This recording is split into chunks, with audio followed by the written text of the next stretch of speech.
Menekşe Bilgiç ev zêdetirê 15 salin bi sinata camê ra mijûl dibe. Bi sinata camê heqeten di salên dawî de ji her ku diçe belav dibe. Bilgiç her tim xeyal dikir ku atölyeyeke wê hebe. Piştê 13 salan ev xeyala wê hate cî û niha di atölyeya xwe da berhemên ji hev xweşiktir û rengîntir çê dike.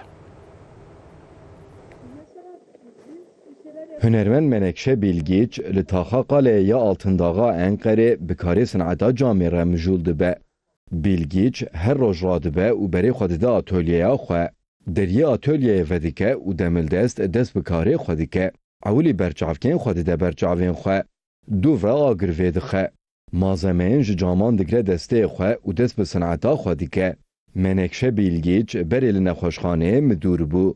Lê dû re dev ji karê xwe berda û bi dû xeyalê xwe ket. Her tim ji xwe re digot gelo atölyeyeke min çê bibe yan na. Hunermend Bilgiç tam piştî 13 salan bû xwedî atölyeyekê. 13 yıl evde çalıştım. Ez 13 salan li malê xebitîm. Di nav 13 salan de min her tim xeyal dikir gelo ji bilî malê wê atölyeyeke min çêbe yan na. Ev xeyalek bo. Pişt re projeya Kuçeya Fenerê min çêkir û pêşniyazî şaredariyê kir. Şaredariyê proje qebûl kir. Dema ku ez serê sibêtê me atölyeyê di nav xeyalên ku bi cî hatine de dimeşim. Hunermend Menekşe Bilgiç ji bo ku xeyalên xwe bi cî bîne çûye gelek qursan jî. Çok sanat dalıyla ilgili aslında kurslar. Di gelek warên sinatê de ez çûm kursan. Min gelek ceribandin jî kirin. Ceribandina mina ewil jî wisa bo. Ji bo bi senatê û tesawufê re mijûl bibim, min dev jî midûriyeta nexweşxaneyê berda. 15 salin zenaat û tesawufê bi hev re çê dikim. Dema ku mirov ji Kuçeya Fenerê derbas dibe bi rastî jî ecêb dimîne. Ji bo vê yekê jî gelek kes piştî dîtina van berheman diçin cem Hunermend Bilgiçê û pê dişêwirin.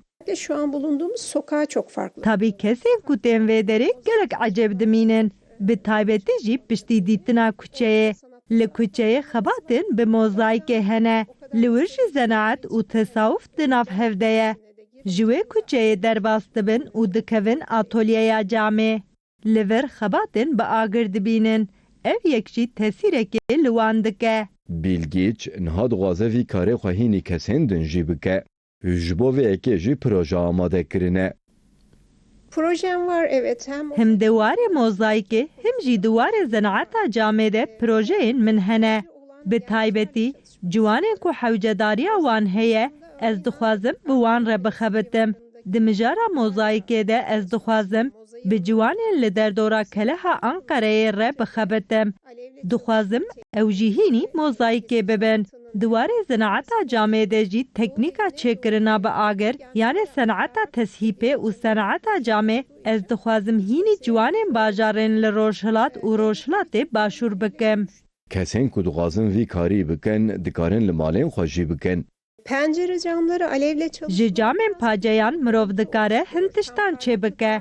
Dikare kefçiyên çayê çê bike. Mirov dikare şûşeyên sodayê bihelîne û ji wan kefçiyên çayê çê bike.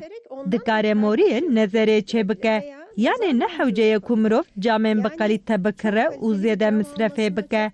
Ji malzemeyên bermayî mirov dikare hin tiştan çê bike û ji xwe re pereyan qezenc bike. Gelek kes heyrana hunera wê dimînin. Ev duvarê enkaz yani ev çêkiriye pê cam sanatî hemû tişt hunerê xwe nîşan daye. Gelek tiştê xweş ev duvarê vala tijî kiriye.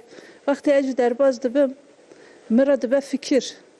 Wextê ez pirtîkê xwe dinivîsim, ew têne ber çavê min.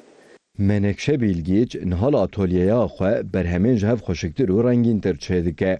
Hem berhemên li galeriyê hem jî atölyeya xwe nîşanî